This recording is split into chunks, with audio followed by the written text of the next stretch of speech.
in Jen at this point. Jen, there's clearly a gap between the things that we are promised in the classroom or in school about you work hard and you're sure you're going to succeed, and the reality once we get out of that, the school gets. Thank you. First, I would like to debunk one theory here. Yeah. Victor. And this theory is that being street smart doesn't mean that you're uneducated or unintelligent. Mm-hmm. Let me debunk that. It's Very a completely important. false assertion. Okay, all right. Now, through the system of education we've had for the longest taught us that once you finish school, there'll be a job waiting for you. In fact, there was a song that was sung many years ago. You people might not know about it. Fakini bidii na mwisho wa kusoma utakujapata kazi nzuri sana. So the thinking was, once you finish, you'll definitely get a job and there'll be a job waiting for you. The reality is very different on the ground, completely different. And a lot of people have now discovered, even after you come out of college, you may not necessarily be ready for the market. What you learned in school may have been a lot of good things, theory, but practically you're not ready for the market. So you're finding a lot of people having to then do a bridging something course or something to be able to break into the market because they feel they're not ready. And this is what we are saying. Some knowledge that you're taught in school doesn't really prepare you for the market. And I think this is something that has even been debated about even in Parliament. Do we have courses that are really practical enough that someone can come out of university today and walk into the job market? Are we, as the job market, discussing with universities or colleges and saying these are the things we require them to be taught? So there was that thinking that you get a job. Now that's completely, that's false, actually. There's so many graduates out there without jobs. So what happens then? What does one do? How do you look at life? Because there was this promise.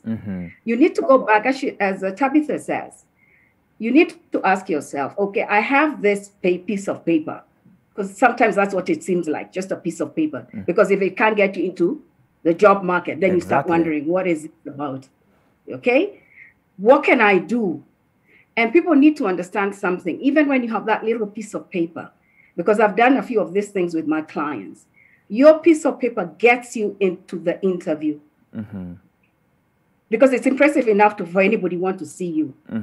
But then, as you sit in that interview, can you get that job? What does your employer or potential employer want to hear from you that they can feel, oh, this one will be a good fit for us?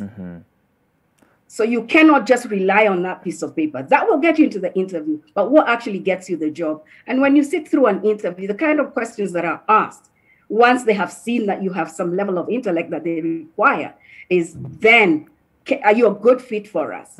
And this is now what we call emotional intelligence. This is what we are saying. Do we have the other intelligences that are required for you to get that job? Okay, which is important. It's important for us to be able to different. Which is important because I can remember even from primary school, all we needed to do is to pass the exam. It didn't matter what it would mean for me and the career I would take. All we needed to do, in fact, I could tell you at one point you would be told this question was in last year's exam, so don't bother worrying about this topic. Just focus on the 3 topics so the focus from the word go was pass these exams. Yes. And what's the danger? Go ahead. What's the danger? If you just pass an exam, then what? So you were reading just to get that piece of paper. And we have seen a lot of people just going back for another piece of paper. And the danger is that piece of paper may not get you so far. Because once you sit there, that's what I'm saying, especially when you sit through an interview, and maybe Tabitha will be able to say this to you, then what we are looking for doesn't come through. Because we are asking questions. Yes, you have these brilliant papers, because you passed the exam, but then you're not coming through with what we require. We ask you questions, how you handle practical situations in an organization, and you have no clue. Most chances that people will be looking and thinking, wow, I'm not sure they are ready for this job, not now. And you might be passed because of that. So it is important for us to know that piece of paper is good. We're not saying it's a bad thing. And I want you to know that I'm not discounting it. Yeah. But beyond that, can it then be applicable? Because what you learn is so important. The theory that you get to learn, is it applicable? Can you apply it in the job market? And that's what the employer wants to know. Okay. Are you able to translate that into the job market in places where they're looking for you? Okay. Yeah. And which I think is important, because let me just get back to Ezekiel. Ezekiel, you are already the CEO of Bee Farmers Hub Limited, which I believe is a company related to what you're doing, but you're back in school trying to do something to do with agribusiness. Why do you need to go back to school? You find that, as my colleague has just said, the world is changing. The dynamic of business and even the careers are changing every day. So you need also to position yourself in a way that you are able to even grasp opportunities as they come. Business management gives us ability to even, a business is a business. And we're not looking forward to doing a kiosk-like business. We want to grow our business, you need the books. I mean, in this case, you need the knowledge that you get back from the school. Yeah. Okay. And maybe, Thabitha, then, because we also have the issues that Jen was raising about how we have to constantly clarify that we are not saying it's either this or that. Because every time you go to social media, you go to LinkedIn, you'll find this very inspirational long text about how Mark Zuckerberg, the founder of Facebook, he quit school. Steve Jobs, he quit school. And, Bezos of Amazon, he quit school. And the danger is you find people sort of negating the importance of education. But I would argue that you need some basic sort of intelligence to succeed even in the business world, isn't it? Yeah. Actually, the thing is we look at it in one angle, because these people quit school at some point, but what did they use to get to where they are? They didn't just quit school and leave it at that. And then also, which kind of schools did they quit? Because you say they quit school, but are we looking at where they were and the kind of education system they were in? What were they learning in school? What was the mindset that was being prepared in them? So the thing is that I think because of the lack of employment opportunities and the kind of job market that graduates are getting into, the frustration is giving people a justification to disqualify our education system. Personally, I think, we need to improve on some aspects, but the education system that we've had is the same education that got our parents from the other generation and the other generation jobs. So what has changed that the knowledge was good enough for them and it's not good enough for us. So it's just that there's a difference in the market. It's not really in the education, because with the education you can actually get extra knowledge. Human beings are wired in the sense of you can learn anything and you can increase your capabilities. So yes, we need to improve on that, but then again, we need to work in collaboration. And also, I wanted to mention something else that Jane had mentioned. We are also, because of that song of soma utapata kazi mzuri na maisha mazuri, then we fixed our minds in the sense of my education will get me everywhere. And then we become entitled. If my education is not getting me everywhere, so there was a flaw in the system, because they taught me this and they told me this, so why am I not getting this? So we become so entitled that we become blinded to the opportunities that are ahead of us. And then because we all want to have that prestigious title, who doesn't want to be called CEO, CFO, I want that title and to justify why my parents spent millions educating me. We become so entitled and aggressive that even we forget that we need other survival skills to get us into the job market. Because right now, that piece of paper is important. I cannot overemphasize that. But what are you enriching your piece of paper with? Which kind of other papers? So the paper is important, but I graduate today and let's say like I am trained in commerce and banking. And then there are like 10 or 20 banks in Kenya only. And all of them are full. I have knocked the door of each one of them and they tell me there are no jobs. What do I do? Do I wait until the next bank? No, and that's where the problem is. Because as I've said, that entitlement mentality is only making us see, I need to work in the bank, I need to become a bank manager. Like, your career path is so linear that you don't even build on your skill to get there. For me, I look at the papers as a bargaining chip, as Jane has mentioned, to get you into the interview. But at times, your paper might not even get you into the interview. You might have been the best in your class, but when you present that paper, no one is looking at the paper. They are looking at how do you present your paper. And when I call the person and the paper, can I really match these two? Okay.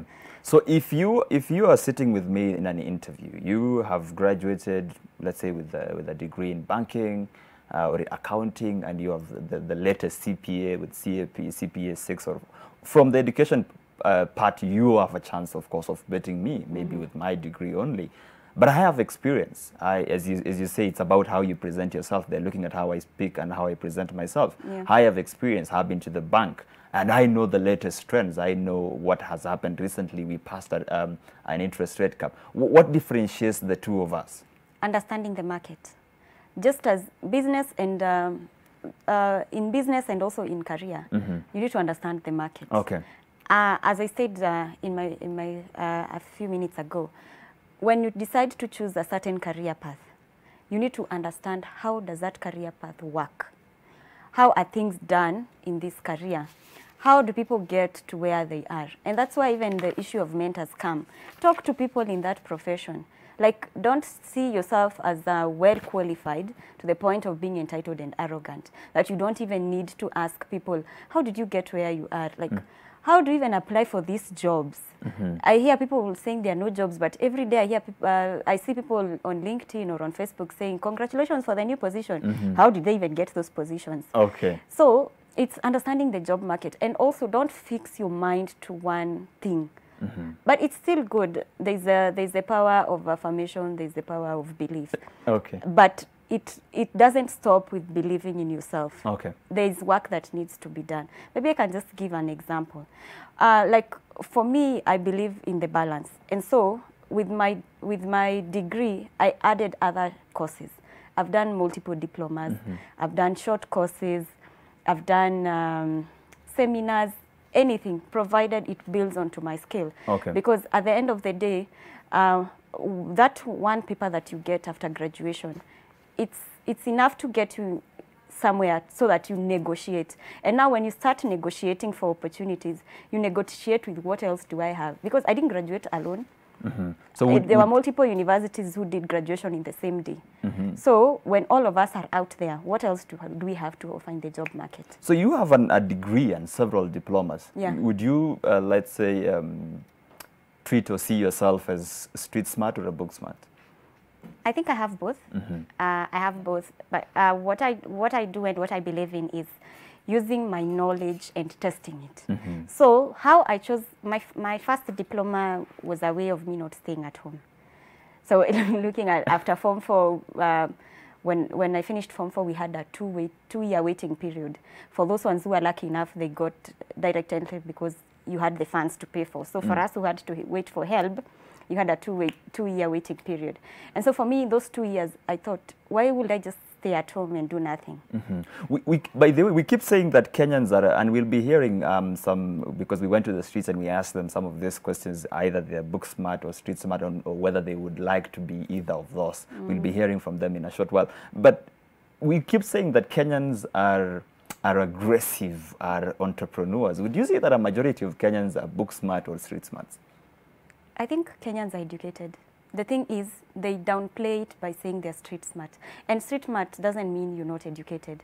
It just means you've understood an industry. You've gone, they're like deep state. Okay. You've really gone deep into it, understood how things work there. You know the corners of that area, you know the corners of that aspect. Okay. So you stand out by understanding all the corners. No one can outsmart you. But now when you add that with the skills, now you become more competitive. So I think most Kenyans, because of the frustration, they choose to say they are street smart and underplay underplay their education. Because Okay. even those people who are street smart, those people are really qualified in what they are doing. Okay. Yeah. Let's get to hear what some of them, if we ask these questions, had to say. This morning on Your Voice, we are having the conversation that is all on, is it either better to be book smart or street smart? Or better yet, is it better to have both in your disposal? This morning, I have Brian, Ochieng and Mercy to assist me with this conversation on the first part. And on the second part, I get to town here at the Jivanji Garden still to speak to people and students in particular, one-on-one, just to get to understand what they think about this conversation. Question yenye mimi nauliza leo, book smart, street smart. Ukiulizwa uko wapi? Basing on my experience Yes. day to day, Yeah. the guys I meet, most of my friends who are quote unquote making it in life, are the ones who are street smart, the ones who can invent something and make something out of it, not necessarily using the knowledge they get from class. Yeah. I believe when you say book smart, it means what we learn in class. But for the street smart, it's the hands-on skills. Most of us, personally, I have some I'm kind of street smart, I can say so. And I can't ignore the fact that I have, that I need to get to be book smart. That's why I'm in school. But at a bigger percentage, I'll go for street smart. Is it better to be book smart or street smart? What do you think?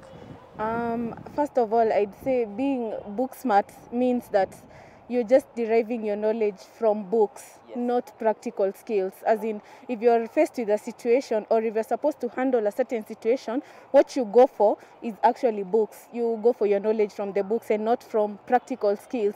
Then being street smart is actually having the ability to do it practically or to tackle a situation practically. Like if I'm confronted by a situation right now, I can think and I can practically do it.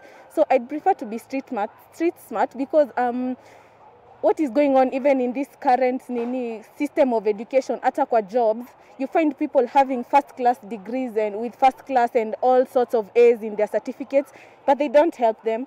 But that person who is street smart, actually, you meet somebody who, I don't want to say failed because all of us have different abilities, but those people who didn't really perform so well in their education, making it out here in life. I mean, these people are becoming millionaires. They are employing these A students and these A people. They are the ones who are coming to employ them. So being street smart is actually something that I don't know, all of us should embrace, apart from hiyo tu kufikiria books na kufikiria kwa line ya books. Tunaweza fikiria tu what can we do with our hands, with our talents, with our abilities. What can you do? As in, nini unaweza fanya kugenerate cash? And that is why people out here tunasema wana make it, cause unapata mse kama makeup artist ameweza kufanya makeup na mikono yake. Hii ni practical.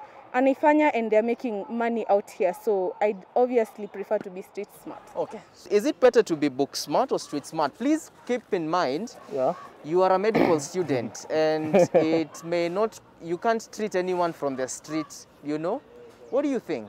If you get to clarify on this stereotype, if I say I'm street smart, doesn't necessarily mean that I've been unable to gain civil employment. What it means that is I'm able to use the resources around me to expound on the conceptual frameworks I've taught in class. So it is good to be book smart, because I'll say from my perspective, as I've said, you can't treat a patient with theory. It's the reason you go to school. You go to school to gain conceptual frameworks. I'll say, for an example, if I'm treating a patient with diarrhea, in school I'll be taught that I'll use ORS. That's book smart. But being street smart, it means if I'm posted in Garissa and there's no ORS, then I'll be able to mix water and sugar and salt and make a makeshift solution, to give to the patient so that it stops the diarrhea. You know, if you say you prefer street smart, like you're telling a youth that there's no value in books. You're telling someone there's no value in books, that's why I'm saying street smart is better. No, it should actually be the opposite. The stereotype should not be embraced, because books are equally important. They teach you the conceptual frameworks. They teach you the necessary theories. And whatever theory you learn in class is for you to apply in the streets. It's now street smart. So at the end of the day, a holistic individual is someone who will be able to embrace both sides. Someone will be able to embrace book smart. Someone will be able to embrace street smart. Not from a medical perspective also so much. If you look to accountants, they have to do CPAs and everything. That's book smart, but you have to apply that knowledge in starting your own business, entrepreneurship. So it's all about learning the perfect balance between the two. Of course, those are university students who we went to interview them, and they seem quite aware, of course. But just before we get back to that discussion, we asked you earlier on, would you rather be book smart or street smart? And we've been sampling some of your feedback. Let's get some of them for now. Right, Believe Danko, I believe that's your name, Believe. He says, a little bit of both is not bad. So I'd go for the balance of the two. Thank you, Danko. I'll call you Danko. We have Victor Outa. He says, street smart is what you need to be. We've seen book smart people striving in the streets after finishing school, I believe struggling, and two, don't have something to do leading them to join crime. Thank you, Victor Outa. Right, we have Babu HRS. He says, street can carry the day, man. Anytime, any day. Thank you, Babu. Kadesa Beatrice, he says, if you live in the ghetto, street smartness is your way of life. Just push a bit with book smart and boom, you can survive even in mass. Thank you, Beatrice. Mwami Gitawi says, street smart cause in the modern day life, being sharp with the ongoing activities can help you in surviving. Thank you, Mwami. Dennis Kariuki says, street smart hii Kenya ni ukue mjanja mtaani. Hata kama hujasoma book smart unaweza wapea job time unataka kusurprise gang yako pale ushago. Thank you, Dennis Kariuki. Lucy Roma, she says, combination is lethal. Wow, how brief and of course lethal that comment has been. Straight to the point. Antonio Drake, he says, book smart hasn't changed my life. My friends who chose to be street smart are somewhere. Thank you, Antonio. We have some more. Brian Advisor, he says, street smart. Books can help you dodge the kanjo or polisi. Halafu machupi hawanaga ujanja. Thank you, Brian Advisor. Of course, we'll try to debunk some of the myths. Mutua Muridi says, a lot of what Kenyans call street smart ni ukora. Thank you, Mutua, of course. Part of the feedback you're sending us so far. Muriuki Kamadi says, I would wish to have a share of both divided. Thank you, Muriuki Kamadi there. Journalist Agri. Wow, some feedback from someone in our industry. I believe you're actually a journalist. He says, you need to need the papers for a name and reputation, but then being street smart will bail you out in the Kenya of today. Thank you, Agri, and of course all of you who have sent us your feedback. Please keep sending them back, sending them, by the way, on social media at NTV Kenya, at Victor Kiprop _ use the hashtag new normal. You could also follow the conversation on Instagram. But for now, let me just go back to the conversation where we left it. And Jen, I believe you heard how the university students seemed aware of how they were able to separate the two and what it means to, and the need to have both of them, Jen. Yes. Very interesting conversation there. Yes, it's very important to have a balance of both. Like I said, when I said let's debunk, doesn't mean people who are street smart are not intelligent or educated. So it's important for us to always remember that being book smart doesn't mean that you're devoid of other intelligence. Okay. Yes. And that is part of... Yes, go on. Yeah? Go on. Okay. So I'll just give an example for myself here. When I first became a manager, excuse me, I was working as a salesperson. Excuse me. And one day I get this letter from my boss telling me I've just been promoted now from sales to become the branch manager. I was excited. And I remember I was looking at that letter, looking at the amount now I was going to be earning and all. That evening was just an exciting evening. But the following day when I woke up, the first question I asked myself, who is a manager? It's one thing getting a letter saying you've been promoted to a manager, but who is a manager? And I was really confused. So what is expected of me?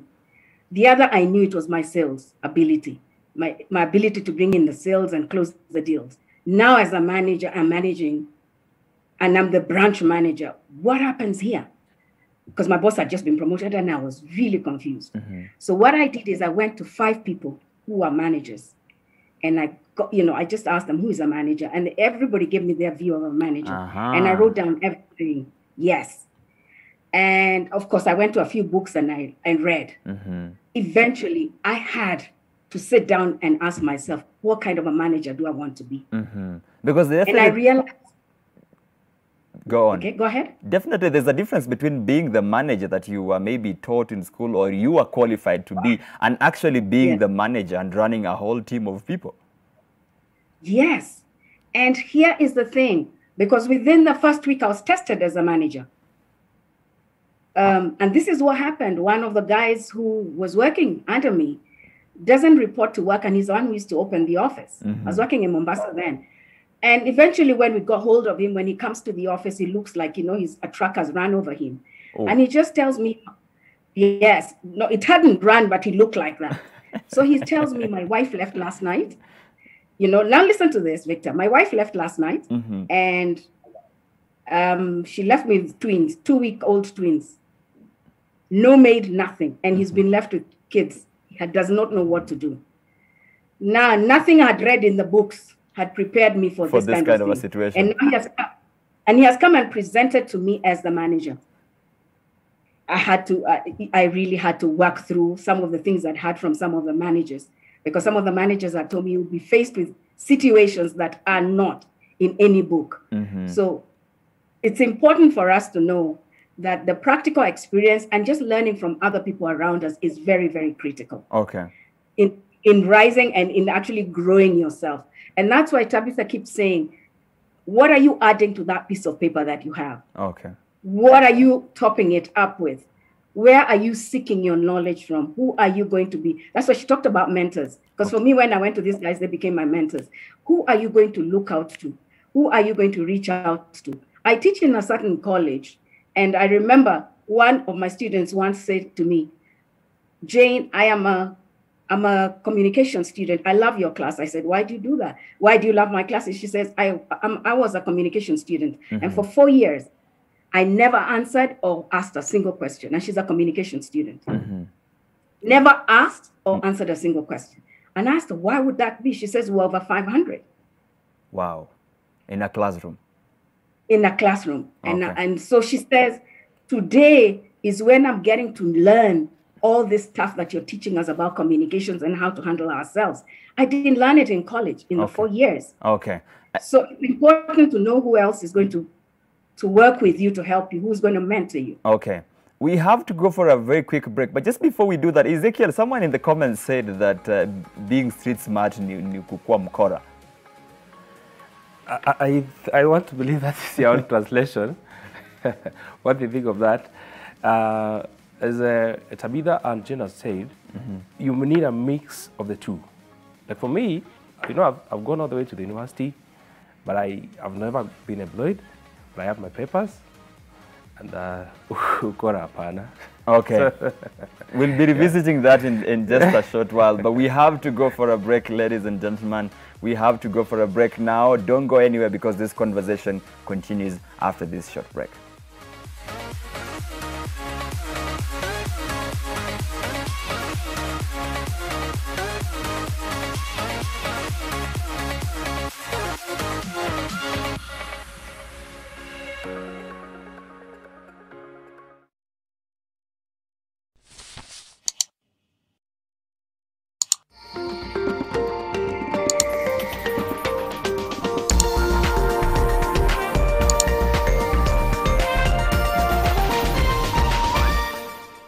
In this country, we have a tradition, a celebration of culture, where one community meets another.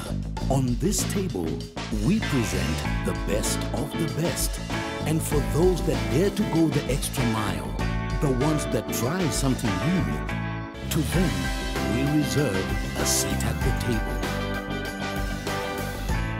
Introducing Kikoman for taste and tradition. From State Farm Arena, the 2021 NBA All-Star Game. when you're able to represent your team, your family. It's not something that I take for granted at all. You know, who knows if I'm going to have the chance to play against them again. So enjoy the moment. We're going to try to get a win for sure. I just love the fact that HBCUs are being highlighted. Each quarter is like its own game, with $150,000 going to charity and then $300,000 going to the charity of the winning team. I ain't been this close to this ever. Next play. Here's Curry. Oh, beautiful pass. And the Joker with the bucket. Are we loose? Get the legs moving. 2-on-1. LeBron with the reverse. Here's Curry, 3.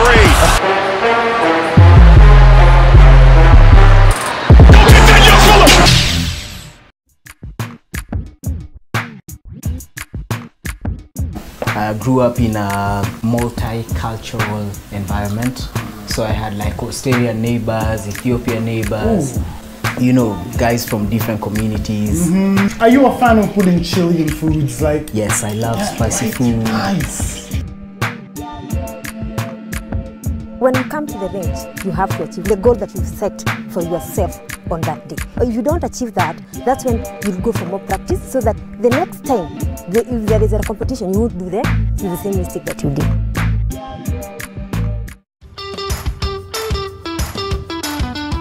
The Federation of Kenya Employers (FKE) and the National Industrial Training Authority (NITA) invite you to the NITA FKE Industry Open Day, which will be held on Wednesday, 31st of March 2021 at NITA Athi River. Employers and governments must work together to understand the skill needs in the labor market. And the NITA is facilitating job-specific skills training. The theme of the event is Skills Transformation. Breakthrough innovation leading to change and re-engagement. Join this transformative conversation live on NTV on Wednesday from 10 a.m. Ben Simmons throws it down like we don't want Laker jerseys hanging in here. Oh my, moment! Clarkson put it right on the hand. Good feed to Patrick Williams with a dunk. Brook Lopez from Thanasis. Prowers. Burks throws it up and Toppin throws it down. Very upset. Uh-oh, Kawhi Leonard. Cruel intentions for the iron, and he slams it home. Some of the best attack mentality that I've seen. Oh, that basically was just a pass. And a windmill. Hachimura with the big slam. Konnichiwa. There you go. Barnes gets his look at look and money!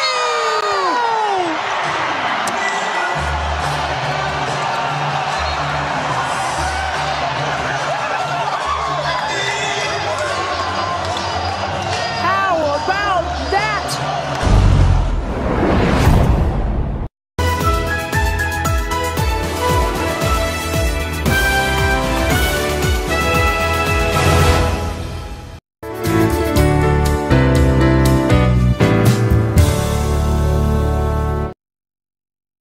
Try Panadol Advance for relief from headaches, body aches, and fever. With Panadol's Optizorb formula, the tablet gently breaks down in the stomach, quickly absorbs, and starts providing pain relief in 15 minutes. For fast and effective pain relief that you can trust, try Panadol Advance.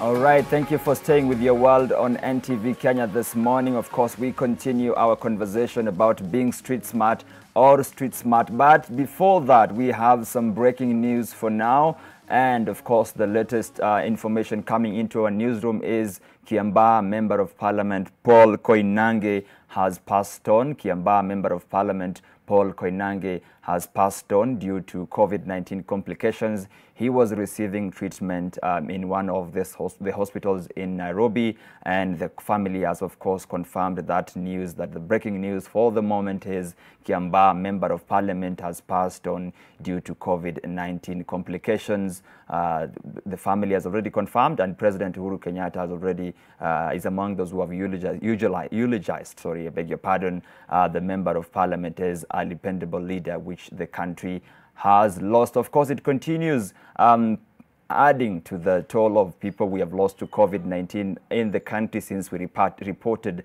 the first case of COVID-19 in Kenya on the 13th day of the month of March last year. We have lost more than 2,000 people so far. That includes leaders, members of parliament,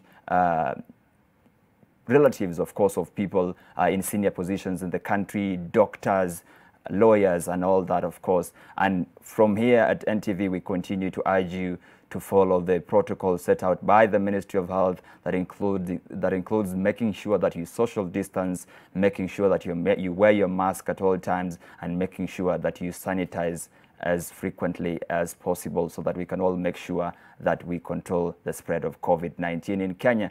But before we resume that discussion about being street smart or book smart, earlier on we asked you, I asked Thabita, of course, if she thinks the majority of Kenyans are book smart or street smart. And we actually went to the streets and asked them this question on whether they would rather be book smart or street smart. Let's get to hear that now. Between book smart and street smart, I'll go with street smart. A street smart person is someone who has a better understanding on the environment and a situation understanding, because a street smart, mostly these people have experience on what goes on around outside here, and they know how to deal with situations. And depending on which street you are in, you'll be able to apply the skills in what you learn from any streets. I think I would choose a slightly different approach. The only thing that sets us human beings apart is our capacity to think. Our brain is so massive that you can walk and chew gum at the same time. There really is nothing that is stopping you from being street smart and being book smart, okay? Tell me street smart works for you after you have, say, you bagged your degree, your PhD, okay? It's still fine. If you can't bag a degree or a PhD, it's fine. But telling these people who have gone to school or trying to make it using the book approach that their efforts are worthless, they will amount to nothing, is not fair per se. The decade we are in, majority of the people who are making cash or making it in life are actually street smart. But that does not dispute the fact that you must have some background information, especially about education. So you must, it's more of a balance. You must be book smart to some extent and incorporate that knowledge that you have in the streets. If you cannot balance between the two aspects, it will be very difficult for you. As for me, I'll go for the street smart, not putting aside the book smart thing. Because you see, I feel like in the current Kenya we are in, you see book smart ni mse mwenye anaenda class, anataka kushika books and everything. But literally utatoka book smart and you'll still need the street smart. But with the street smart, accessing the book smart is very easy. Like we have a number of even politicians who admit they started as street smart. So as for me, I'll go with street smart. Personally, I think the streets are better than book smart, but I think you should balance. Because with the papers, it's a security to your job or something, but it's not an assurance, because I know most people who have graduated but have no jobs. But most of the others, the street smart, they never even went to university, but they also have they make a living. You can say they have jobs, they make a living. So I think it's better to be street smart than to be book smart. Yeah. A number of Nairobians, of course, giving their views on the discussion of the day on whether it is better to be book smart or street smart, and of course, if they can find a balance of both. And we are ready to resume that discussion that we started earlier on. Of course, I told you I am with Ezekiel Momo, is the CEO of Bee Farmers Hub Limited in studio. With me also in studio is Tabitha Mwai. She's an entrepreneurship and employability specialist. And joining us virtually is Jane Katuga. She is a life coach. And Tabitha, let me just pick up from where we left. The query that someone else is asking themselves outside there is, how can I become this so-called street smart? Is it something I'm born with, or is it something that can be learned or trained? I think when you look at being street smart or being book smart, these are things that you acquire. Let's call them kind of status. So there's things that you acquire and work for. But despite them being acquired and working for, there's the aspect of your innate capabilities. There are people who are naturally good at math. There are people who are naturally good with people. There are people who are naturally good with gadgets. So your natural capabilities then did really influence the kind of smart that you become. Then also your environment. Which kind of environment are you growing up into? Which kind of environment are you exposed to? Because whatever you're exposed to builds your interest. And when you have an interest in something, then you build the capabilities and the skill, and you know how to navigate it. So when it comes to being street smart, I don't think it's just because you find yourself without books knowledge, but you find yourself in an environment where you can understand how it works, you can learn how it works, and you have the interest to really know how to navigate it, especially in business, because I think Kenyans look at street smart in issues of business and survival skills. So these are actually skills. Being street smart is a skill, it's a kind of skill, and street smart could have categories depending on which industry you're in. So eventually all of us can try and be street smart a bit. Yeah, you can be street smart. There's no one who is locked at being a book smart. And no, it's just a different kind of smartness. Okay. Because the book smart, the only difference is with the book smart, it's more dependent on your IQ. You have to actually, it's not really linear, but it's mostly a huge percentage of it is basic IQ, because you have to read through materials. And when I talk of reading, also maybe we could mention that reading and learning is not one way. It's not only going to school. So there are people who are book smart and they are not really good in school. So these are people who get an interest in an area and study it. The people who are really good at IT and they never went to school to study IT. So that is that can be an intersection of book smart and street smart, because they are IT professionals without IT certification, but they have learned to code. They have learned, if it's software, they have learned how to do software. They've learned how to do applications based on their interests and also maybe their capabilities. So the two intersect, but there is no. The distinction that is the basic distinction comes with IQ. The other one comes with interaction. And we'll come back to that in a short while. But I think we have a caller from Nandi. That should be Tanui. Tanui, good morning. If you can hear me, please ask your question, or is it a comment that you have?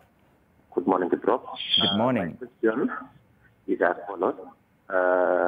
Do you think it is going to be a smart issue, or result-oriented, and make it more of a hands-on activity-oriented model of education? Or do you think the state CTC is going to make people more of street smart more than book smart? Tanui, let me just take your question once again. I'm asking. Yes. Do you think the rollout of the CPC is going to cure the issue of result-oriented, or rather, going to make people more of street smart more than book smart? And of course, to add on that, I was in KU, and one of the things that we went through, that was part of the system, was a career week. And one of the themes in the year 2013 was where creativity meets talent, then you meet your career.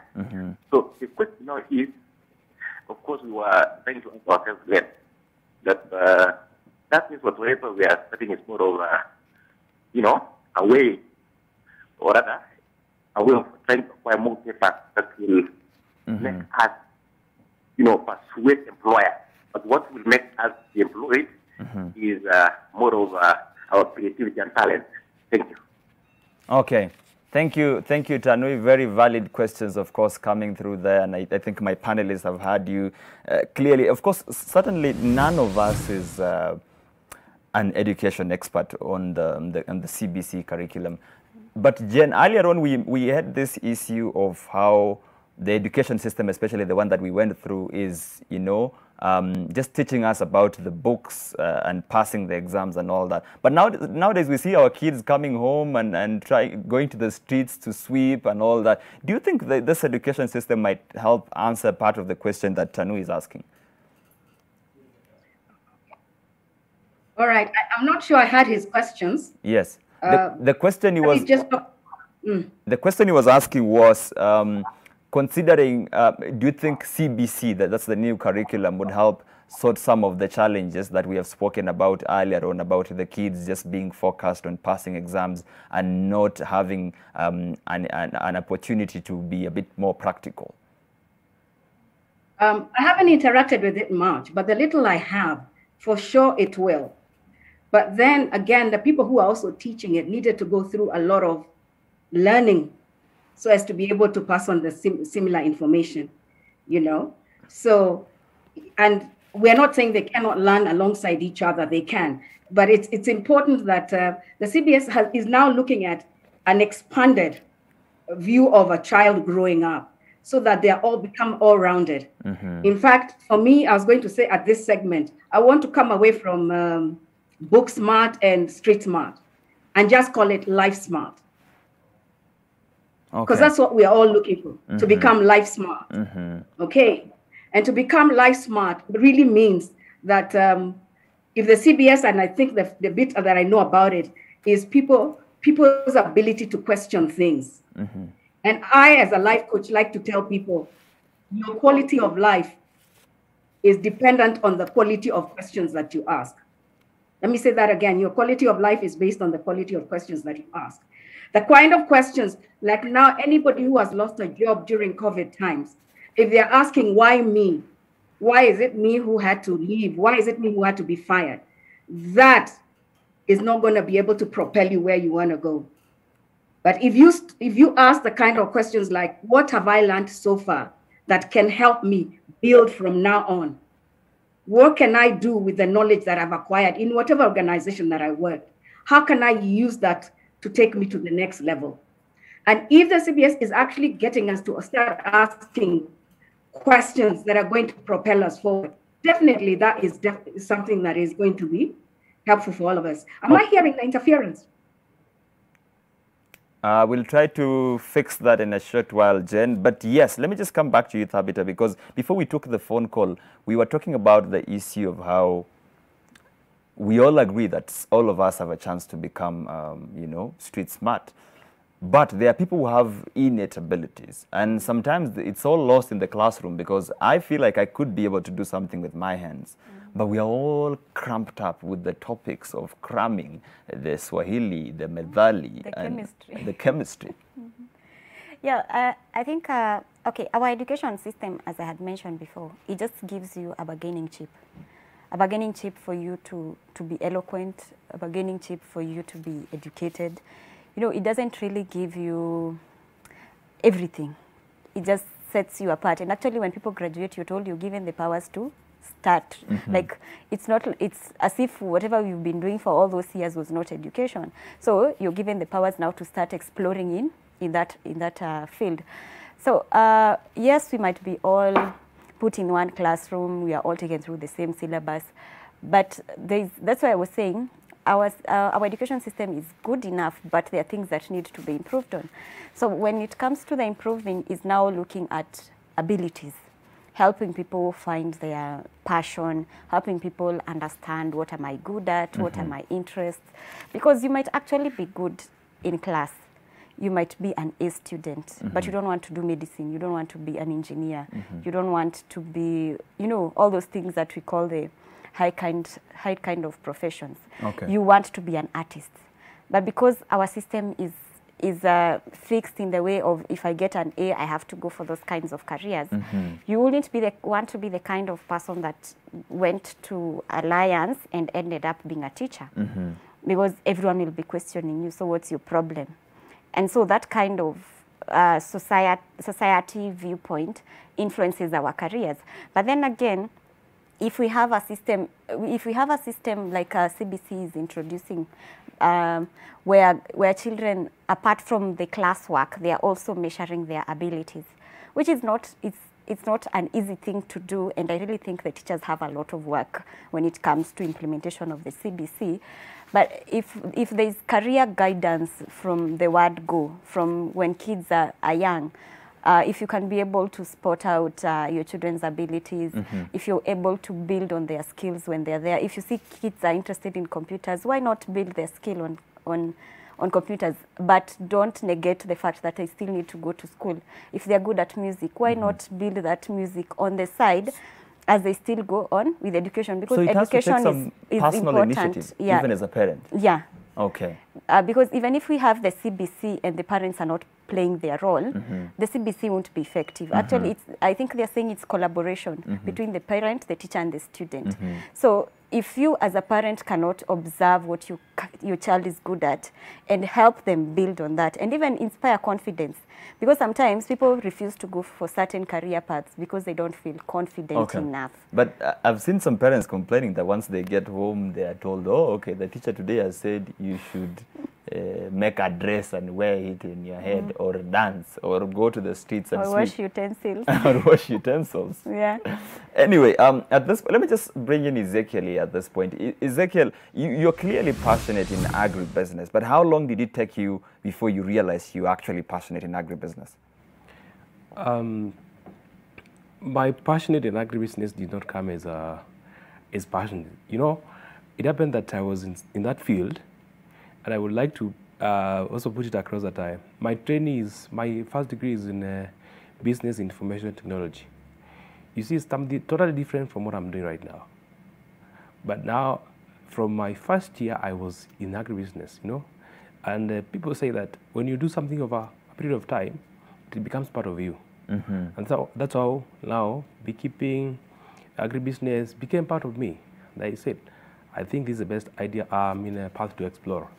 And also having the fact that, as you realize that when you're in such an industry, it gives you the opportunity to meet new people, explore, open up your mind, come up with new solutions. You know, personally, I like when you give it an open space, you find a solution or you get the way, rather than establishing your conclusions from already pre-existing statistics and data. You know. Okay. Yeah. Do you think our children have a better chance to succeed given that they have a new curriculum and not the one that we went through? Well, I think, personally, whatever they have right now, CBC, because I've seen some, it's better than what we had has.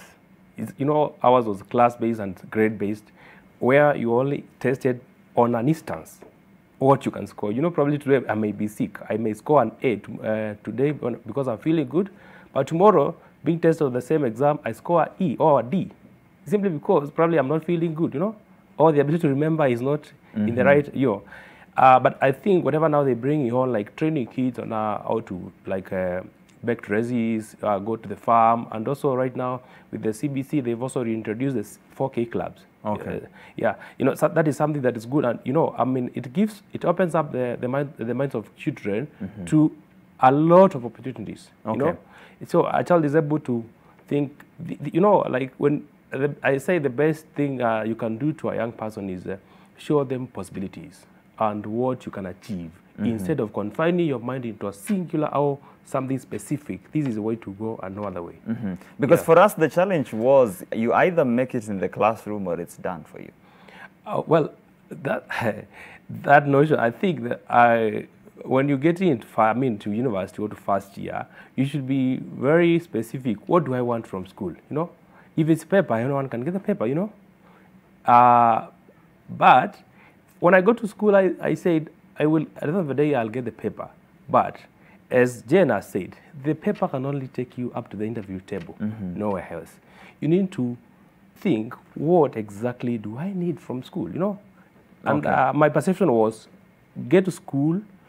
Connect with people, you know, open up your mind and have the ability to explore, you know, yeah, and see people. Get big ideas. Okay. All that, yeah. All right. Let me ask Jen here at this point, because we are all in agreement that the education system that we went through, it was either you succeed in the classroom or you're a failure. Full stop. There is no in between, and there is no negotiations. But now we have a new curriculum, and we have even discussions like the ones we have right now. We see our students in the university; they seem a bit aware. Do you think what does this mean for us as a country now that we are more aware that it's not a fixed line of either the classroom or it's done? Thank you again for asking me that question. What I see the major difference here is, I think what our system of education taught us is how to think. Sorry, what to think. Mm-hmm. Ours was what to think. Mm-hmm. And this one is what it's availing is how to think.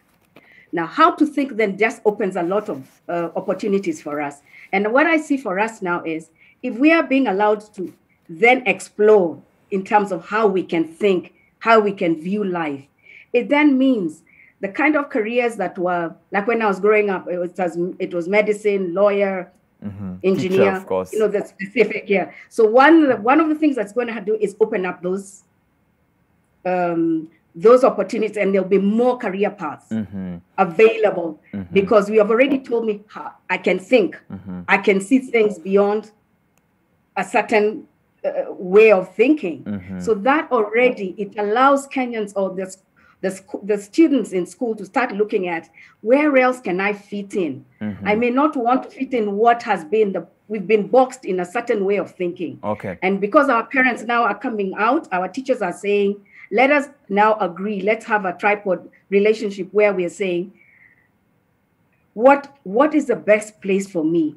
How can I grow my passion, my talents? Where is it that I'm best placed? So what we are going to see is those careers expanded. And what we are going to see is, with the careers being expanded, we are going to see more opportunities of people setting up businesses in those new careers, rather than us always lining up for that job. And so it's going to give everybody sorry. Do you think this is the reason then why we have sometimes when we talk about teachers, they tell you that for now we are employing teachers who graduated in 2014. We still have people who graduated in 16, 17, 18 who are waiting to be employed. Same case with maybe the nurses and the clinical officers. While we have other careers, that I was hosting the PS for Maritime Affairs a few weeks back, and she was telling me that the amount of Kenyans in careers in the maritime industry is very small. Yes, because we were then structured, the school system didn't allow us to think outside. We were boxed up in, these are the only careers. Like now, when you talked about banking and you having been trained in that, the first place where you went to look was in banking. And it's only when banking was not available that you now looked outside. Had you been in this new system, it would have allowed you to know that the kind of education that you got allowed you to branch out anywhere. You're not only fixated in one place. And remember, even as you go to look for that job, as an employer, I am asking myself, there's 600 bankers who have come for an interview. What makes this one stand out? Why am I looking at this one? So this now new system of education will allow us to stand out in our careers of choice. Okay. Will allow us to pursue what it is that really interests us, that which calls to us, rather than what calls to mommy. Because a lot of us, what we have done is our children are living our dreams. So we're asking them to become what we never became, which is such a sad thing. But this new education system will allow us to expand all that. Okay. Thank you. Of course, we are continuing this discussion, but we asked you to be part of this conversation, and I think we have some feedback that is coming through. Let's get to see that for now. Yes, we have it. Wanjiru Samuel Kamau says, or she says, a cocktail of both. Thank you, Samuel. Adera Vincent, he says, so long as the smart, I think he means as long as the smart you have inaingiza pesa, but the street is okay. Thank you, Vincent. We have someone else. Journalist Agri is back with us. He says, you just need the papers for the name and reputation. but then being street smart will bail you out in the Kenya of today. Thank you. Captain Morgan, he says, books are good. You need books to be smart on the streets. Thank you. Do you have some more? Yes. Auka Yamo, he says, street all the way. I will employ book smart. Tariq Aderi Buayo, he says, book smart is in a street like country is total waste of smartness. Thank you, Buayo. Of course, we're trying to debunk some of the myths, and we have experts answering those questions. Morage wa Gashiku, he says, street all the way. Thank you, Murage. Peter Waff, he says, both are good. The goal is to make it. Okay, very important, of course, observation there. Azaras Johnny says, both, either ain't satisfying. And then Atieno Owori says, a bit of both. Thank you very much, of course. And Thabita, everyone is, of course, recognizing that we need a bit of both. But there are those, of course, who say, yeah, no, it's the street all the way. But that is where we pick up from, of course, when we go for this short break that we have to take. Don't go anywhere. Keep sending the feedback on social media. We'll also continue updating you on that story about the passing of Paul Koinange, that is the Member of Parliament of Kiambaa constituency. We'll be back in a short while.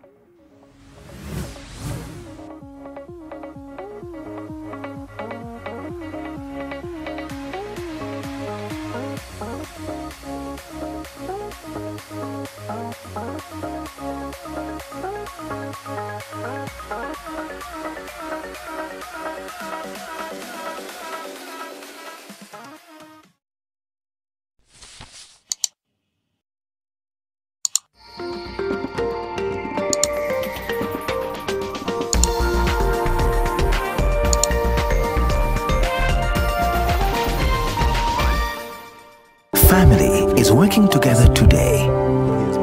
It is creating opportunities for a lifetime of happiness. The future is bright because you can always bank on family. Family Bank, with you for life. Introducing Ushindi Cream Bar Soap. Ushindi Cream Bar Soap with Oxy Bright removes stains effortlessly and brightens colors. Available in 1 kilogram and 800 gram bars and 175 gram tablets. Also available in all your favorite variants. Ushindi, a quality product from Pwani Oils. To achieve great things in life, you must do little things every day, like the 1, 2, 3 with Colgate. 1, wake up, wake up. 2, brush up, brush up. 3, smile through your day with a fresh breath and strong tea. Smile through your day with a fresh breath and strong tea. Do the 1, 2, 3 with Colgate and give yourself a future to smile about. With the Stay Soft refill, saving money is as easy as snip, pour, mix with water, and shake. Stay Soft refill. It's 2 liters of Stay Soft for up to 30% less. You did the most horrible thing a person can do to another. Aside from breaking my heart, you destroyed my family. I didn't know what I was doing. You already know this. Please, Mark, you're hurting me. And this is nothing compared to what I'm gonna do to you if you keep poisoning your boyfriend's hat. You are the best thing that ever happened to me. You are crazy. What are you saying? Then I'll repeat it. You're both taking advantage because Miguel is gone. And now Luciana's making sure that she keeps the boss to herself. The only greedy one here is you. You two are unbelievable. Along came love in association with Nivea Body Lotions. Reveal you're beautiful this beauty month with amazing discounts of up to 30% off 400 ml Nivea Body Lotions in participating stores near you. Enjoy discounts galore with Nivea. Be you, be beautiful.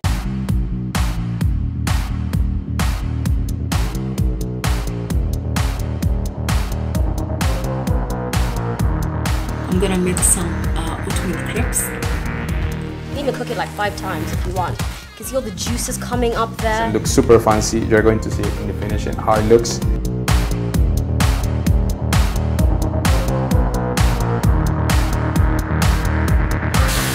With vegetables Enjoy.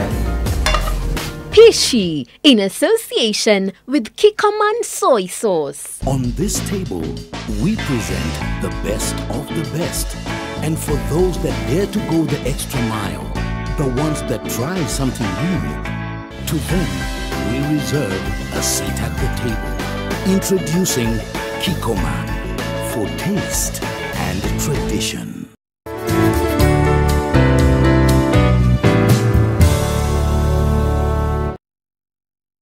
Try Panadol Advance for relief from headaches, body aches, and fever. With Panadol's Optizorb formula, the tablet gently breaks down in the stomach, quickly absorbs, and starts providing pain relief in 15 minutes. For fast and effective pain relief that you can trust, try Panadol Advance.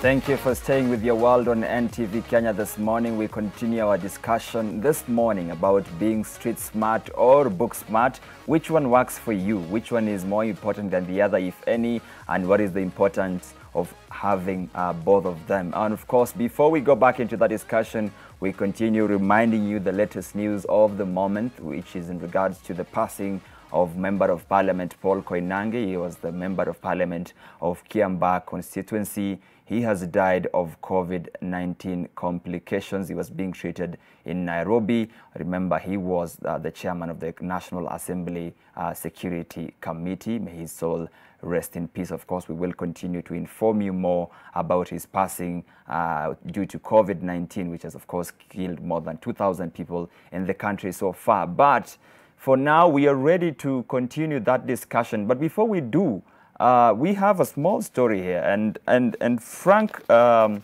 me just get his name correctly, Frank Owner rather, is a known football tactician. He has coached Gor Mahia, Kariobangi Sharks, and Tusker.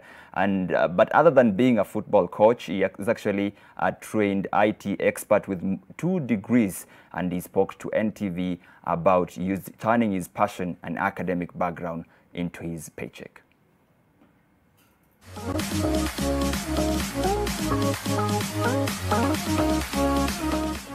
I think I'm one of those people who are privileged to be blessed with 2 careers in life. By education, first degree, second degree, I did IT. Cleared my first degree in 2002, and I worked for a few companies, Intel, Citibank, some South African company called Cybrin. All of them, I was in the IT departments, offering software solutions, support at times and all that. And briefly for Microsoft, and then I left. And I ventured back into my primary passion, which was football. But I never forsook IT. I've always had IT in the background. We've always had this company running in the background with the other directors doing the job.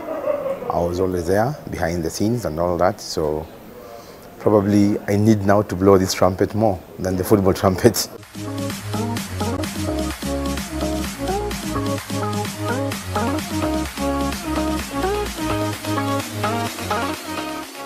We spot the talent right from the early age. I mean, we have students on board that we really struggle with the concepts.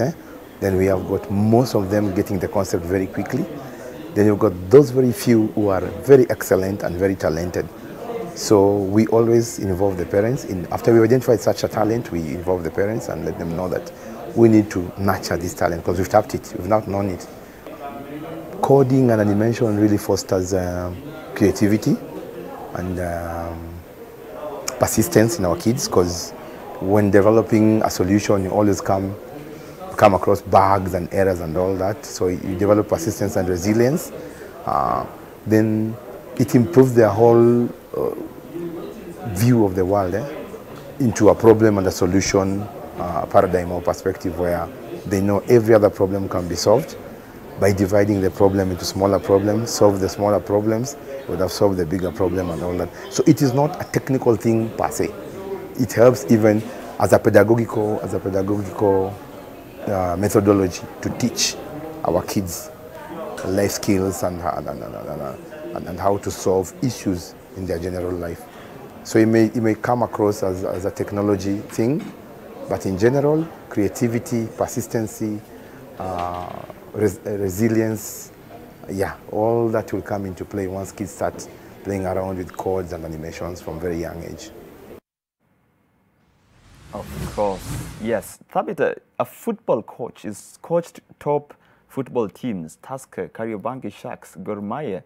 But on the other side, a very top, of course, IT experts. He's worked for big companies. And what do you think? I think it's impressive because I believe you can run multiple careers. Like myself, I'm actually doing the same thing. Apart from being an entrepreneurship and employability coach, I'm also in business and I'm also a content creator. So if you're able to explore your abilities, if you're able to not just look at that paper as a piece of paper. You know, the problem is when we go to school, we are looking at this piece of paper will get me this place and take me this place. But we are not breaking what makes that piece of paper. Those 4 years you sit in class, what are you learning? When your lecturer comes to class, when you're interacting with other students, what are you actually learning? Because then you translate that into knowledge and skill that you can use and break it down. You can even just use one thing you learned in first year, second year, third year, and make it a career. But when we look at it as, I need this whole piece of paper in one, you know, the piece of paper doesn't break down what you learned, but you're the one who breaks down what you learned and use it to be a stepping stone in your career. So I'm actually impressed because most people have skills they are not using. Remember I mentioned, when you get that skill, test it in the market. If it's not working for you, what will work for you? What is the gap? What is missing? And what can you build on to make yourself competitive or useful? Okay. And don't get skill for the sake of getting skill. Like you could have a folder full of certificates. I actually have a folder of certificates, but every certificate that I get is a skill that I'm using to build something. So I am building into it, and using it. If I can't use it, why should I get it? It's a waste of time and resources. Okay. So get skill that you can actually use. But the problem is sometimes we're told, once after you get your degree, you're told, okay, there might not be a job right now, but if you go back and get your master's, it will help you be above other people in the interview. And that's a trick. It's a trick because we are being tricked into going back to school. Do you really want to go and do that master's? Imagine you've tarmacked for 10 years. Why would you choose to go and do a master's if your degree could not get you any job? So how are you going to be competitive with that master's? Okay. So if you're going to get to add onto your education, my advice will be add onto education that will help you. Okay. You can actually go for the master's to build on your skill. You're not necessarily to use it as a qualification for a job. Because if you're going for a master, somebody with a master's, there's an expectation that you have a certain level of work experience, at least 2 years. So if I am going to get that master's and I have 0 experience, why do I need the master's? Okay. Do you want to be a person who just accumulates knowledge and accumulates knowledge? Okay. So because even people who do PhD, professors, they have to test their knowledge. When you become a professor, you're not just becoming a professor for the title. You cannot actually become a professor, a full professor, without being published. So you have to test your knowledge. You have to go and do research. You have to use your knowledge to solve a problem. So why don't you start that early enough? Okay. If I am going to get knowledge, if I'm going to get a skill, let me use it. It might not really be using it for in my workplace, but let me use it for my personal development. Let me use it for my community. Let me use it for the better of this world. Because what the problem we are having is not people not being skilled. Because I refuse to believe that you can go to school for 4 years and become useless. That's a myth. If you attended your classes, if you attended the lectures and did exams, yes, you might have been pushed to pass the exam, but there is knowledge that you got in the process. Okay. So that knowledge that you got, what are you doing with it? What are you doing with it? Because yes, there's a problem with our job market. there's a problem with our education system, but it's not completely useless. We are learning something, but we are not using the knowledge and the skills that we learned. We are not building on that. We are just looking at the certificate, and you're expecting to use it as a key card to open a certain door. So this key card has multiple passwords. So it is up to you to figure out the multiple passwords. Ezekiel, are we focusing too much on employability? I think school teaches people to, mostly, school teaches people to go to school and get a job, which is a very bad notion. And I think students, like I had an argument with my lecturer one of the times when I was back in campus. They used to tell us, make sure that your CV look good before your employer. But I said, no, but why do we need to come to school and then look for employment? Why can't we just change the whole thinking and the whole notion that us in school, we should be the employers? Yeah. So, but now it's like this, you know, you can't just, there's a thin line between now the book smart and the street smart. And there's someone who cannot probably survive in the streets. They need the books. The other people who, it's very hard for them to also survive in the, I mean, to excel in the line of books. They need to be street smart, you know. So it's a mix and match of the two. But, Definitely. It mostly entails if you learn yourself early enough. It helps you very much to even achieve maximum heights at the highest age as possible. Yeah. Jen, you and I are still looking for that banking job. Both of us are graduates with a banking degree. So we go to the interview and you beat me in the interview. Someone tells me, if you want to get this job and next time be the one beating other people, go and get your CPA. I get the CPA and somehow in the next interview, someone else beats me in the same interview. Again, that very same person tells me, no, you are beaten because of you didn't have a master's.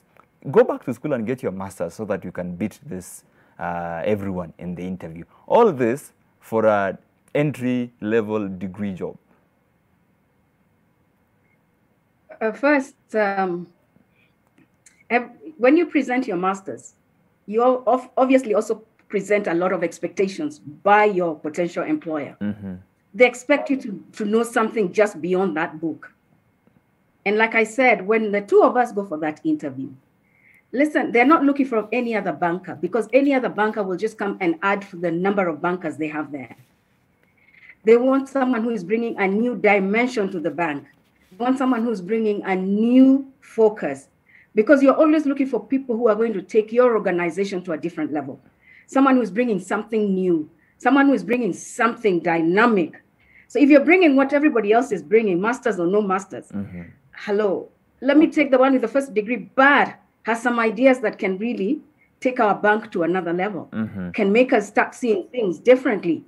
You know, none of us ever thought Daila Fundi would be something that can generate people an income. And today we've taken that concept to another level. You can dial anything right now. Okay. And so if you have a dialer banker, if you can have that kind of a person who comes in with an idea like that, as somebody like now, you as a young person coming and saying, I can help you bring in so many customers my age by doing A, B, C, D. I think at that point, the master's or the first degree does not count. What are you bringing to the table? What dynamism are you bringing that I want to tap into? And that's what we always must remember. That's why I said your papers will get into the interview. How you get from the interview to getting the job is basically what you're going to present. And that's why it's so important. And when Tabitha talks about employability, she's talking about what are you bringing? Because everybody wants to know what are you bringing to the table? A lot of us is what we're coming to get. What are you bringing to this nice table? And if it's different from anything I've had, if I'm your CEO, and any different from what I've ever had from anybody, and I can see new clients coming through my door, I want you. In fact, now the next step is negotiating your salary with you. And where you're going to sit. All right. Yeah. So Jen, everyone we asked in the streets, not everyone, but at least a good number of them said it's good to be both street smart and life smart, as you would call it in your own words. But is it possible? To be life smart?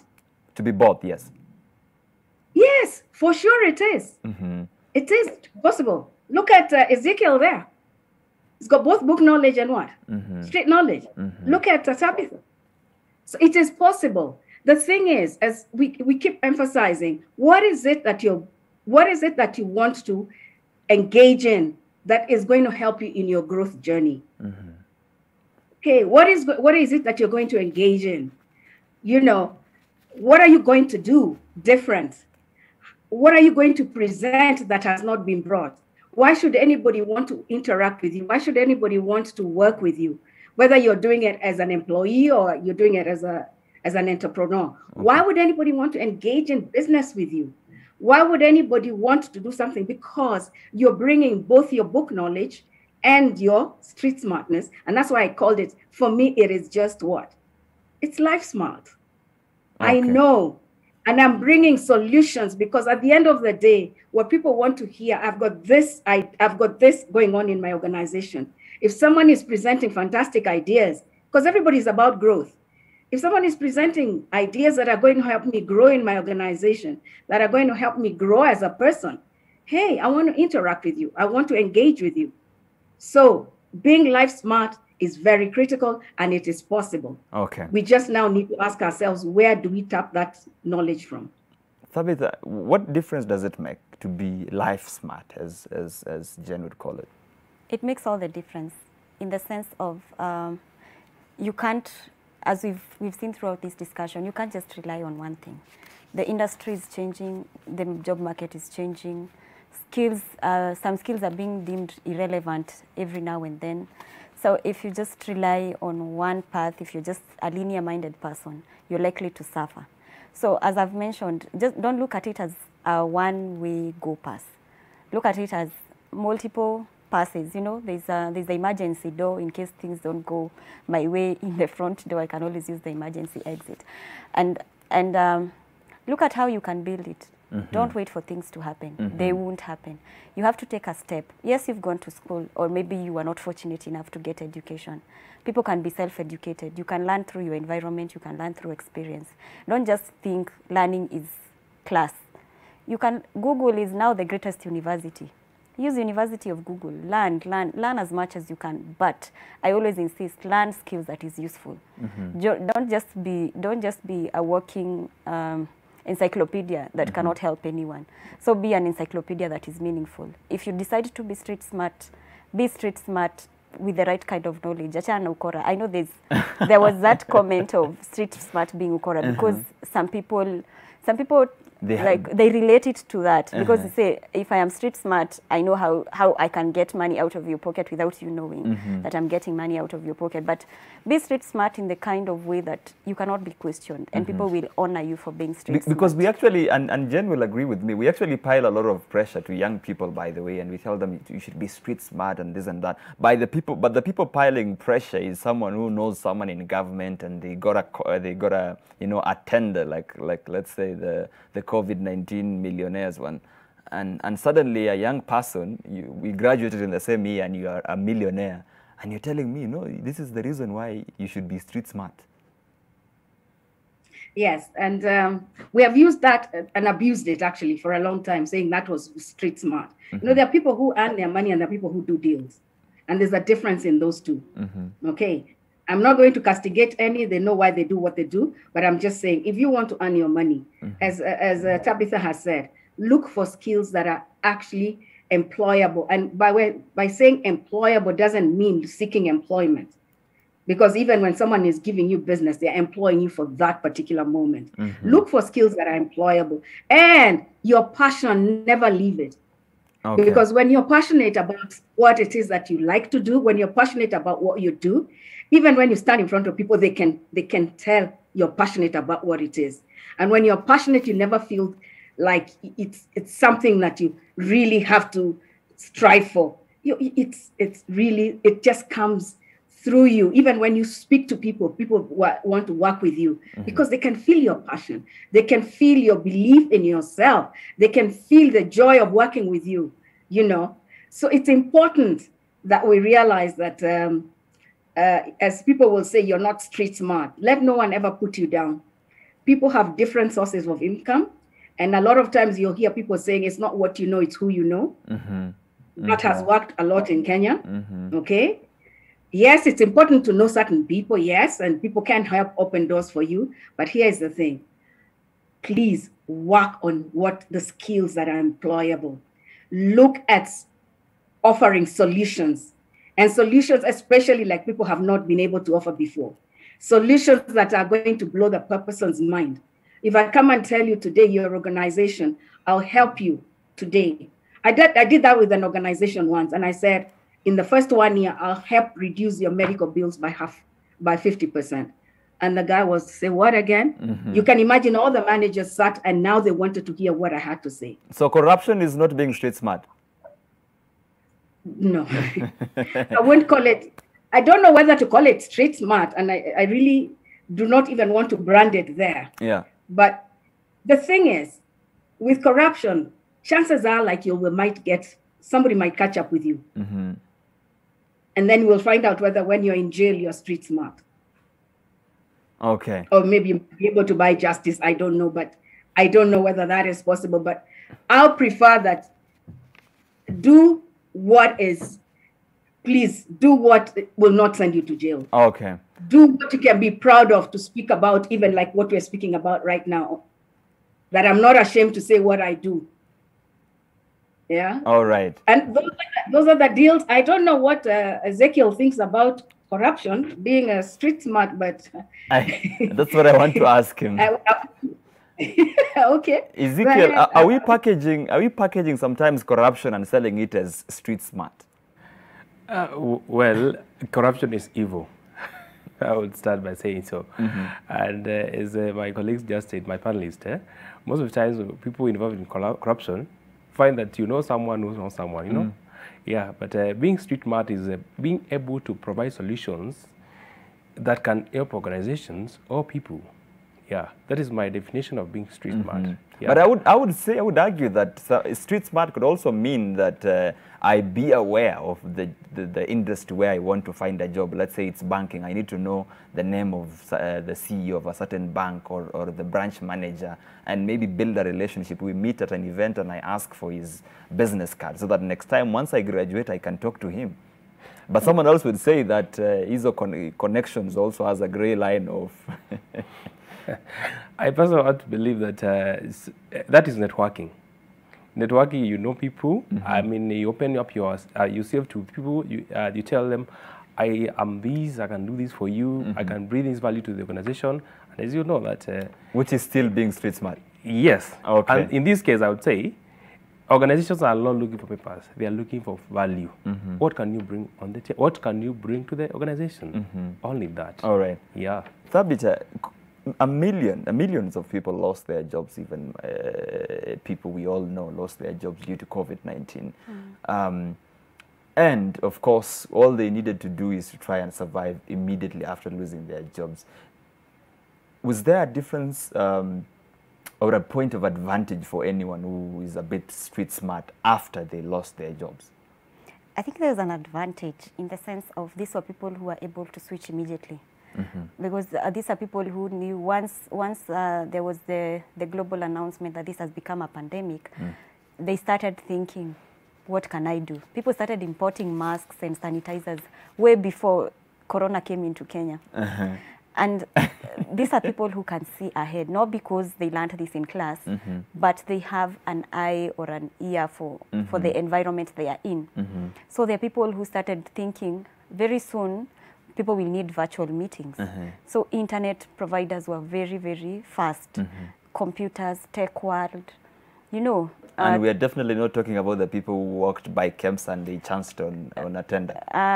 For those ones, I have a different approach. And I don't think I want to categorize them in terms of being street smart, because I feel there's a lot of deceit that people are selling out there in the name of being street smart.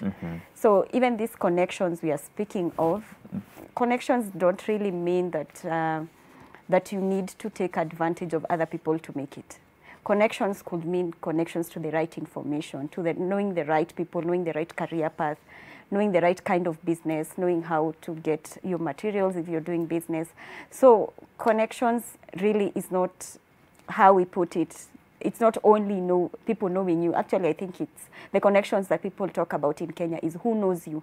Because I could know Victor, I could know the vice president of this country, but does he know me? Do you know him? I know him from media. Okay. All right. Of course, ladies and gentlemen, this is a discussion that will not end today. We definitely have to bring it to a close, but I just want to get your closing remarks, and I'll start with you, Ezekiel. For anyone who's still, thinking twice, still considering how do I go about it, what do you have to say to them? I would like to tell, my parting shot is, go to school, get educated as much as you can, but get out of here, get out on the streets and work like a dropout. And also know that opportunity meets preparedness. When you're prepared, like if you're in business, get the right certifications, go to the right forums, look for tenders in the dailies, know which path to follow. And trust you me, at the end of the day, you make it. Okay. Yeah. All right. Thabita, for anyone who's been tamarking for years and they're just wondering, is there any light at the end of the tunnel? They have tried business, which is to be street smart, and they have failed. And they are failing to also get a job. So both of these options are not working for them, and they are wondering, what are we not telling them? What do you have to say? I think if somebody's tamarking out there, probably the problem is, as I've said, the right connection. The right connection looking at where do I want to go? Where can I fit in? Don't look at it like I have to be in this kind of path. So you need to sit down and evaluate yourself. Look at what have I learned? What skill do I have? What am I good at? Listen to you. There's a thing people say, the gut feeling. Like where can I easily flourish, and build on that? Because if you build on something that you're already good at, then you will shine, and then you will have the courage and even the strength to look at the right path. Because right now we just send blank CVs, and the problem has come in with the recruiters who give us blanket qualifications saying, provided you have an undergrad, we want that kind of people. But at the same time, we need specific kind of skills. So build on something specific, something that you're good at, but don't forgo what else you can do. Don't forgo the little things you can do with your own hands, the technical skills. Look at your capabilities. Just don't get stuck with that certificate. That certificate has multiple units. So in those multiple units, which unit were you good at? Which unit can you use? You can actually even create an opportunity yourself. And opportunities don't only have to be business. You can be a consultant. You don't look at it as like it's one-sided. You can be so many things in one career. Okay. Yeah, people who have studied business are not only the ones doing business. They are also consultants. They are people in marketing. It's a whole thing. It's an open world. Yeah, it's an open world. So look at your world. If you're an entrepreneur, look at your open world. If you're an IT person, look at your open world. Okay. What else can come into this world, and what else can you connect to? Because for you to get that opportunity, you need to connect with it. Okay. Yeah. All right. And finally to you, Jen, of course, certainly we have all agreed that this is a journey that has to begin from even the earlier stages, like when the children are still in school. And we've also agreed that it's not too late for even anyone who's already advanced in their career. So in your closing remarks, what's the way forward? Just before I get to the way forward, can I add on to something Tabitha said? Briefly, yes. One of the other thing I would like to also advise somebody who's been looking for a job, and this is something I did, and this time I was looking for a job not as an employee, as a consultant, is to go to one of the people I had been looking to work with. And I sought for an appointment just to find out what was missing in my application. What is it that I wasn't saying? What is it that they weren't hearing? What is it that they required to hear from me so that they could say yes to working with me? And that was really, really helpful. And I asked them to just be frank with me, tell me the truth, because I had been going back and forth. And when they told me the truth, I was able to improve that presentation Okay. so that I could be able to go further than that. Okay. That was just an Arab, yeah. So it's never too late to change how you view things. The one thing is nothing is wasted. All the knowledge that you get, if you choose to use it, like as Tabitha says, you can use every one bit of it. Nothing gets wasted. You just need to remember that your time is limited. And I like this quote by Steve Jobs. So don't waste it. Yes, your time is limited. So don't waste it living someone else's life. The reason sometimes we struggle is because we want to be like somebody else. Okay. So don't waste it living someone else's life. Don't be trapped by dogma. All right. Which is living the results of other people's thinking. Don't let the noise of other people's opinions drown your own inner voice. And most important, have the courage to follow your heart and intuition. Wonderful. You have what it takes. All right. Have the courage to follow your heart and your intuition. And ladies and gentlemen, that brings us to the end of today's discussion